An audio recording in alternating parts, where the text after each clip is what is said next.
Então, pessoal, vamos falar agora um pouquinho sobre a nova Lei de Licitações e Contratos, que é a Lei 14.133. Como eu já falei anteriormente, a legislação, a gestão de contratos públicos, ela requer conhecimentos técnicos, jurídicos e gerenciais. Se você quer ser um bom gestor, um bom fiscal de contrato, até mesmo um bom ordenador de despesas, você tem que ter esses 3 conhecimentos na sua bagagem intelectual. E vamos falar então agora um pouquinho da lei em relação ao seu artigo 1º. Como é uma norma geral, o seu artigo 1º deixa bem claro: esta lei estabelece normas gerais de licitações e contratação para a administração pública direta, autarquias, fundações da União, Estado, Distrito Federal e municípios. E abrange o quê? Os órgãos dos poderes legislativos e judiciário, os fundos especiais e demais entidades, e uma questão importante que ficou claro na nova lei de licitações: ela não abrange as estatais. A Lei 8.666 abrangia as estatais. Com a criação da Lei das Estatais, houve uma discussão jurídica, se eu aplico ou não subsidiariamente a Lei 8.666, porque, apesar da Lei 8.666 falar que ela é aplicável às estatais, a Lei das Estatais diz que não se aplica a Lei 8.666 nas empresas públicas. E veio a nova Lei de Licitações e deixou bem claro: não se aplica nas empresas públicas a Lei 14.133. Nós sabemos que muitos que estão nos assistindo trabalham em empresas públicas, principalmente na área de saneamento, infraestrutura, e fica aquela dúvida: André, e aí? Eu posso usar ferramentas e mecanismos da Lei 14.183 numa empresa pública? Bem, pessoal, a Lei das Estatais, ela, vamos dizer assim, deixou um leque de possibilidades para você fazer ajustes de procedimentos em licitações e contratos, desde que esteja previsto no seu RILC, no seu Regulamento Interno de Licitações e Contratos. Como eu tenho um respaldo legal da Lei 14.133 e eu tenho a abertura dada pela Lei das Estatais, não há problema nenhum em você pegar alguns mecanismos que estão previstos na Lei de Licitações, a nova lei, a 14.133, e colocar no Regulamento Interno de Licitações e Contratos. Só que muito cuidado, porque as empresas estatais, ela tem suas peculiaridades na área de atuação. Então, a Lei das Estatais deixou uma abertura para eu fazer ajustes no processo licitatório de contratação, para adequar esse processo à minha necessidade. Então, não tem sentido eu ficar engessando com a nova Lei de Licitações.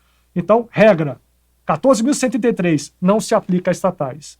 A estatal pode aproveitar esses mecanismos? Pode, desde que esteja previsto em seu regulamento interno. Outro aspecto importante quando eu aplico na prática uma lei é conhecer os seus princípios básicos. Toda vez que eu tomo uma decisão no processo licitatório, como eu tomo uma decisão durante a gestão do contrato, eu busco a doutrina, eu busco a jurisprudência, eu busco a literalidade da lei para tomar a decisão mais acertada. Só que em algumas situações, eu tenho dificuldade em interpretar o que está na doutrina, ou até mesmo a doutrina ela se omite em relação àquele aspecto, àquele caso concreto. Só que se eu me omito, a omissão também gera responsabilização do gestor, do servidor público. Eu contrariar a lei, eu vou ser responsabilizado. Eu me omitir, vou ser responsabilizado também. Então, em determinadas situações, o que eu faço? Eu vou me basear nesses princípios que regem o processo licitatório de contratação para poder direcionar a minha decisão. Então, eu vou citar somente alguns dos princípios que a lei amarra, mas são diversos. Então, o princípio da eficiência não tinha na Lei 8.666 e foi destacado na nova Lei de Licitações. Isso quer dizer o quê? O meu processo licitatório tem que ser eficiente. Não adianta eu ficar protelando uma contratação, uma licitação durante muito tempo, causando prejuízo para a sociedade.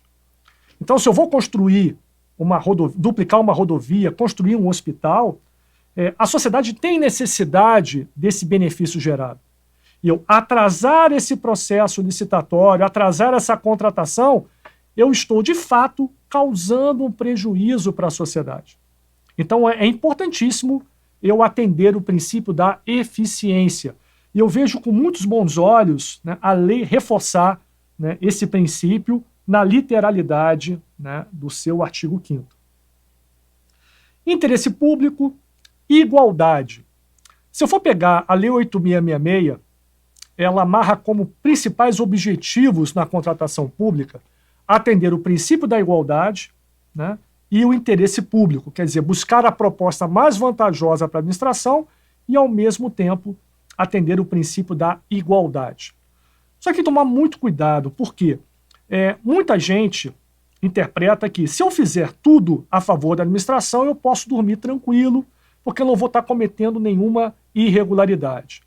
Só que se eu colocar algum mecanismo no processo licitatório que favoreça determinada empresa, buscando, claro, o interesse público, por exemplo, essa empresa aqui, ela já trabalhou em outras obras, executa muito bem as obras quando é contratada pela prefeitura, pelo governo do estado, e eu tenho interesse em contratá-la não porque ele é meu amigo, mas porque não vai dar dor de cabeça para a fiscalização. E você começa a colocar exigências no edital que direcionem para aquela empresa. Por mais que você tenha uma boa fé, né, em direcionar uma licitação, o direcionamento da licitação fere o princípio da isonomia, o princípio da igualdade. Então, eu não posso criar regras e mecanismos que favoreçam a empresa A, B ou C. Mas, André, para uma empresa executar uma obra, ela tem que ter o seu registro no Conselho de Engenharia e Agronomia ou no Conselho de Arquitetura e Urbanismo. Isso não é uma restrição? Sim, é uma restrição, mas prevista em lei. Então não basta atender apenas o princípio da isonomia, eu tenho que atender também, né, o princípio da legalidade. Se existe alguma restrição legal para a participação de uma empresa, eu coloco essa restrição no edital para atender o princípio da legalidade, mas isso não fere o princípio da isonomia.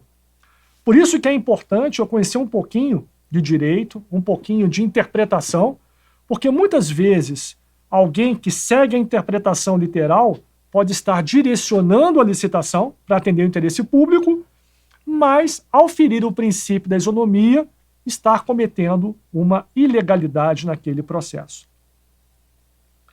A eficácia é outro princípio que cabe um destaque também, porque não basta ser eficiente, executar no prazo curto, eu tenho que gerar resultado. Então, se eu vou fazer a licitação de uma obra, de uma ponte que liga nada a lugar nenhum, eu fui muito eficiente na contratação, mas a ponte não serve para nada. Eu não estou atendendo o princípio da eficácia. Então, é importante a gente focar na eficácia também. Outro princípio que cabe destaque, que não tinha na Lei 8.666, o da segregação de funções. Eu entendo perfeitamente que tem vários órgãos públicos, principalmente em prefeituras do interior, onde o efetivo de servidores é muito pequeno, e eu tenho dificuldade de atender o princípio da segregação de funções. Eu vou dar um exemplo prático que eu vivenciei no início da minha carreira. Eu era formado no Instituto Militar de Engenharia, já era assim, militar antigo, né, era recém-promovido a capitão, cheguei na comissão de obras e fui nomeado presidente da comissão de licitações, sem nunca ter, vamos dizer assim, sequer lido a Lei 8.666. Só que é o seguinte, faltava engenheiro, e eu era engenheiro. Então eu era responsável pela elaboração do projeto básico, e quando eu falo elaboração do projeto básico, muitos projetos não eram contratados, eram desenvolvidos por nós engenheiros. Então eu fazia o projeto básico, fazia o memorial descritivo, especificação técnica, montava a minuta do edital. Eu era o presidente da comissão de licitações e eu era o fiscal da obra, né, na qual eu tinha feito o projeto e licitado. E no fim da obra eu fazia o recebimento provisório e definitivo. Em outras palavras, eu participava de todo o processo, desde a concepção do objeto até o recebimento definitivo. André, isso é adequado? Na época não era adequado, mas por falta de pessoal e sem haver uma restrição legal, eu assumi todas essas funções. E eu pude observar o seguinte, né? Se a pessoa que assume todas as atribuições ela é mal intencionada, ela consegue, né, gerar um benefício próprio porque ela domina todo esse processo. Então, eu não estou dizendo que todo servidor público, né, ao atuar em todo o processo, vai agir de má fé. Mas a legislação tem que evitar que esses atos de má-fé possam ocorrer. E para evitar que isso ocorra, você segrega as funções. Então, quem participa da licitação não pode participar da fiscalização da execução da obra. Assim como quem faz o pagamento, tornador de despesas, não pode ser o fiscal daquela obra ao qual ele, deu a ordem de pagamento para aquela empresa. Então, esse cuidado eu tenho que ter também. Uma dica importante, regulamente isso no seu órgão. Então, defina essa segregação de funções através de normativo. Por quê? Se houver uma auditoria e o auditor considerar que está havendo algum conflito de interesses, fruto de uma não segregação de funções, se eu seguir a regulamentação, a culpa é do regulamento. O que o auditor vai mandar fazer? Muda o regulamento, muda a norma.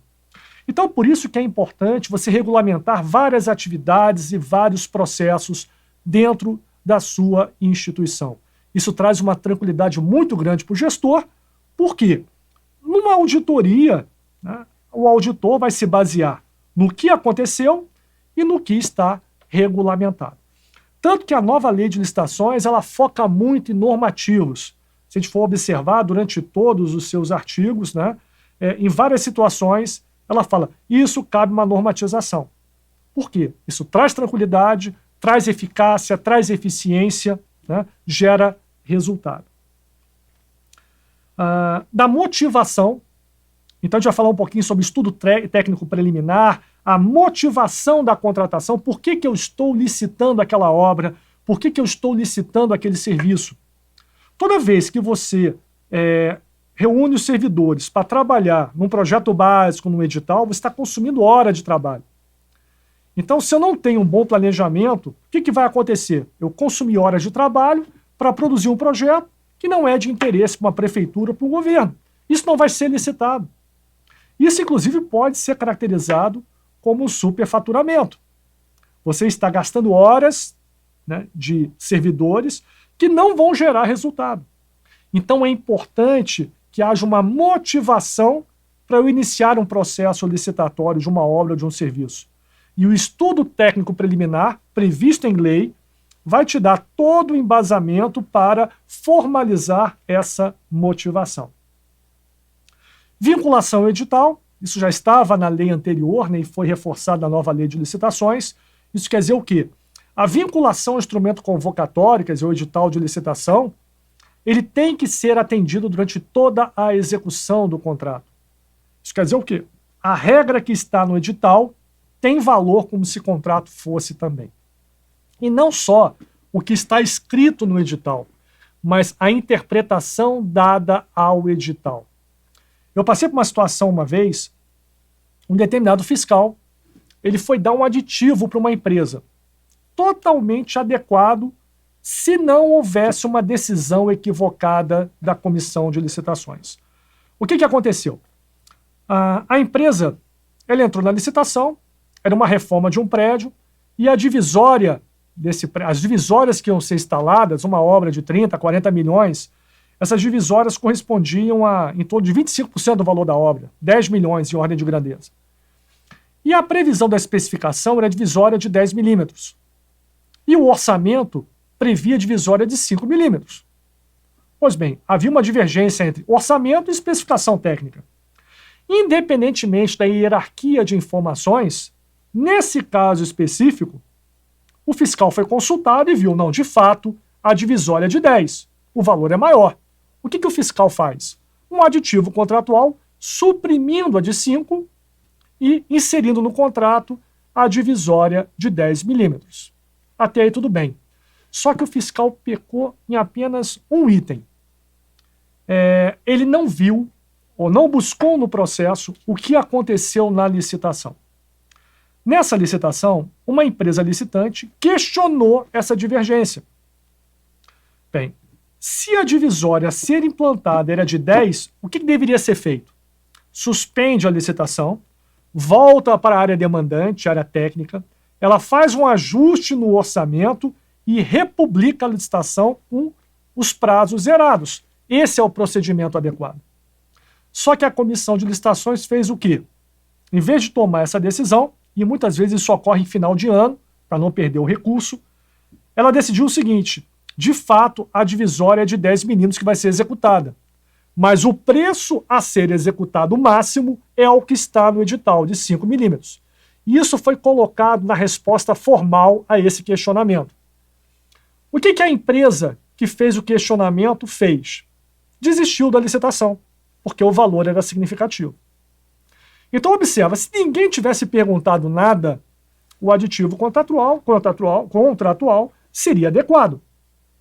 Mas como houve um questionamento e uma interpretação dada ao edital pela comissão de licitações, é essa interpretação que eu tenho que adotar durante a gestão do contrato. Sorte que a nossa equipe de apoio chegou a tempo, não foi efetivado o aditivo e esse contrato foi mantido nas condições iniciais. André, e se tivesse feito o aditivo contratual? Haveria um vício nesse processo. Por quê? Porque eu estou ferindo, na verdade, dois princípios. Primeiro, a vinculação ao instrumento convocatório. Isso quer dizer, eu estou contrariando uma interpretação dada ao edital pela comissão de licitações.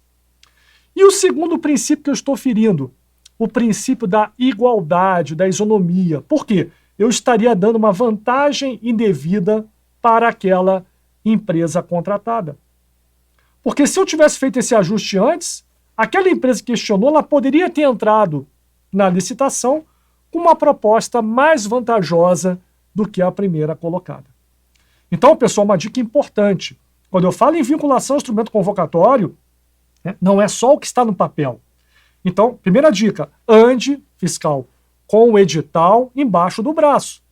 Segunda dica, ande com o processo licitatório embaixo do braço. Quer dizer, toda vez que houver um questionamento da empresa, um pleito contratual, seja de reequilíbrio, acréscimo de quantitativo, dilação de prazo, busque o que foi questionado na licitação, o que foi respondido. Por quê? Eu tenho que seguir a interpretação que foi dada pela comissão de licitações. Julgamento objetivo, segurança jurídica, razoabilidade, competitividade, proporcionalidade, serenidade, economicidade e um outro princípio que é o desenvolvimento nacional sustentável. Pessoal, essa questão do desenvolvimento nacional sustentável, a gente toma muito cuidado quando fala em sustentabilidade. Eu sei que isso muitas vezes cai no modismo.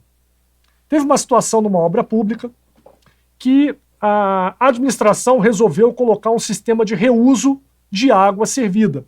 O que é isso, para quem não é engenheiro? Eu aproveitar a água de torneira e de chuveiro, de tanque, de pia, fazer um tratamento nela e reaproveitar essa água para irrigar jardim e para usar no vaso sanitário. Eu não posso reaproveitar a água do vaso sanitário, mas das outras peças e acessórios eu posso.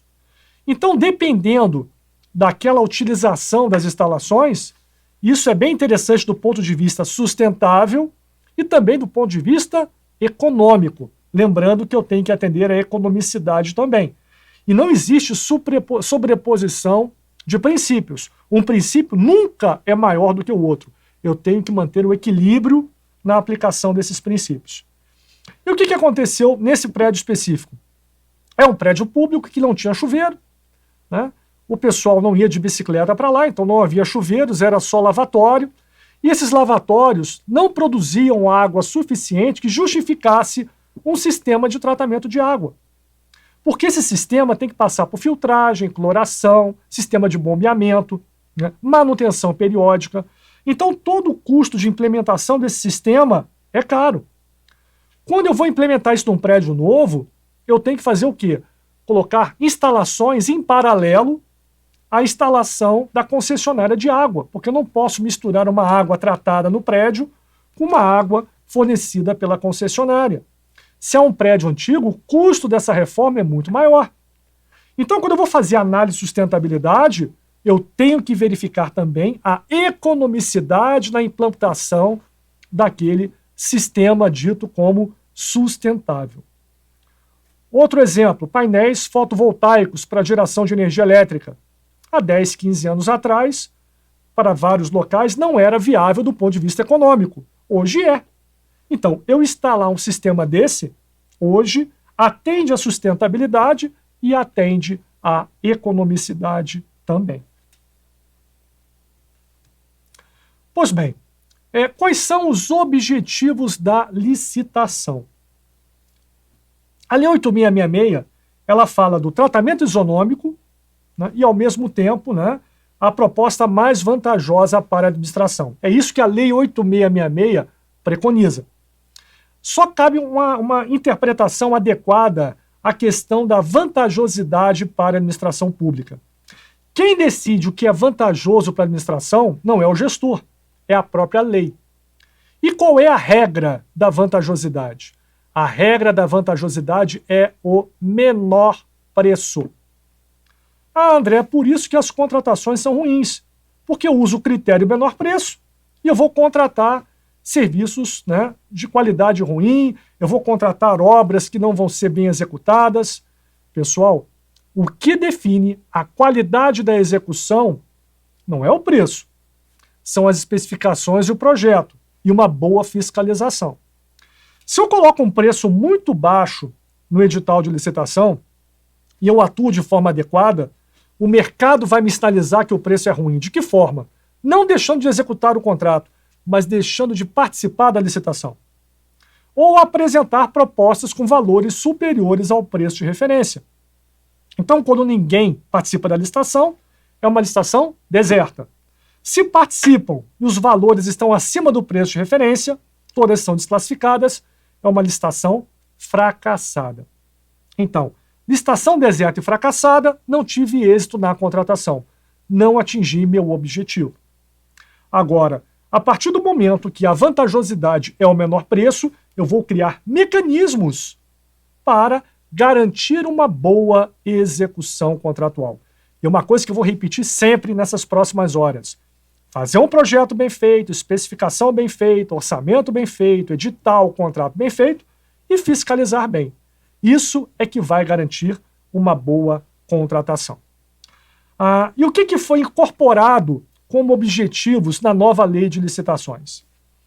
Então, além de assegurar a proposta mais vantajosa, que via de regra é o menor preço, e assegurar o tratamento isonômico entre os licitantes, quer dizer, atender o princípio da igualdade, eu vou ter que evitar contratações com sobrepreço, manifestamente inexequíveis e superfaturamento. Eu vou falar da definição do sobrepreço, superfaturamento e preço inexequível mais adiante. Agora, era necessário a lei deixar de forma clara isso nos seus objetivos? A princípio não, porque isso já está na doutrina e na jurisprudência há muito tempo. Mesmo na Lei 8666, eu não posso contratar com sobrepreço, né? Não posso realizar superfaturamento dos meus contratos, né? Eu não posso assinar contrato com preços inexequíveis, mas, tendo em vista a importância desses aspectos para uma boa gestão contratual, isso foi destacado como um objetivo específico da licitação. E, por fim, incentivar a inovação e o desenvolvimento nacional sustentável. Mais uma vez, a sustentabilidade aqui em pauta, né? Que é um aspecto importante. Eu tenho que buscar soluções sustentáveis, ainda mais nos dias de hoje, que há uma preocupação muito grande com o meio ambiente, com o bem-estar das pessoas. Então, eu tenho que atender à sustentabilidade. E uma palavrinha-chave aqui nos objetivos, que é a inovação. Pessoal, a inovação ela é importante, ainda mais na área de contratos de obras públicas. Por quê? Quando você vai fazer um modelo novo de um carro numa fábrica, o que a fábrica faz para não perder muito dinheiro? Ela faz um protótipo em tamanho real e testa esse protótipo. Deu errado, descarta, faz outro. Deu certo, coloca na linha de produção e vende. Pois bem, na área de engenharia civil, não tem sentido eu construir uma ponte em tamanho real para testar novas tecnologias. Não tem sentido eu implementar um revestimento de uma rua utilizando uma inovação tecnológica para ver se vai funcionar bem ou não em tamanho real. Então, o custo da inovação na área de engenharia civil, ainda mais na área de edificações, que evolui um pouco, mas na área de infraestrutura, é muito lento. Por quê? Porque o custo é muito alto e o risco envolvido é muito grande. Então, o que acontece, pessoal? A partir do momento que eu quero estimular a inovação, eu tenho que deixar isso bem claro no meu processo licitatório de contratação, porque o risco vai cair na conta do contratado. Vamos pegar a Lei 8.666. Em determinado órgão que eu trabalhei, houve uma auditoria do controle, porque uma empresa ela foi lançar umas vigas para a construção de um viaduto utilizando uma metodologia diferente. Eram vigas treliçadas, né? Aliás, as vigas eram lançadas por treliças, e a empresa resolveu inovar e usar um guindaste de alta capacidade para lançar as vigas de concreto. O que aconteceu nesse caso específico? Ela ganhou eficiência na execução, produziu mais rápido o lançamento das vigas por um custo menor. Veio o controle e determinou a redução do valor do contrato. Por quê? Porque a empresa teve um ganho financeiro, um ganho econômico na mudança de solução. Agora uma pergunta, e se essa solução implementada por ela não desse certo? Ela teria direito a um acréscimo de valor? Não. Então observa, quem vai querer inovar tecnologicamente num contrato onde, se ela inova e dá certo, há uma redução do valor do contrato, e se ela inova e dá errado, ela tem o quê? Que absorver o custo dessa inovação. Então, pessoal, por isso que é muito complicado, ainda mais nos contratos regidos pela Lei 8.666, de você encontrar inovações tecnológicas na execução desses empreendimentos. Primeiro, porque as empresas não querem se arriscar, tendo em vista, né, o modelo contratual.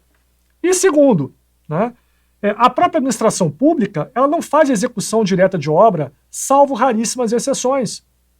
Então, como é que ela vai acompanhar a inovação tecnológica e se arriscar a colocar num edital, num projeto novo, algo inovador? Isso requer muito tempo, até que as obras privadas absorvam essa tecnologia, implementem, para eu poder incorporar isso nas obras públicas. Por isso que foi colocado como um objetivo da nova lei de licitações incentivar a inovação na execução dos contratos. É claro que isso não se aplica só para obras e serviços de engenharia de maneira ampla, mas especificamente para obras e serviços de engenharia, isso é um aspecto muito importante, porque a evolução tecnológica na área de engenharia civil ela é muito lenta. A gente assenta tijolo exatamente como era assentado há 100, 200 anos atrás. Ah, André, tem uma metodologia que o pessoal usa uma bisnaga para colocar argamassa para assentar o tijolo. Tudo bem, uma pequena inovação. Ah, nós temos agora a parede de drywall. Foi uma inovação tecnológica nos últimos anos. Ok, mas mesmo assim, né, muitos processos construtivos são os mesmos de 100, 200 anos atrás.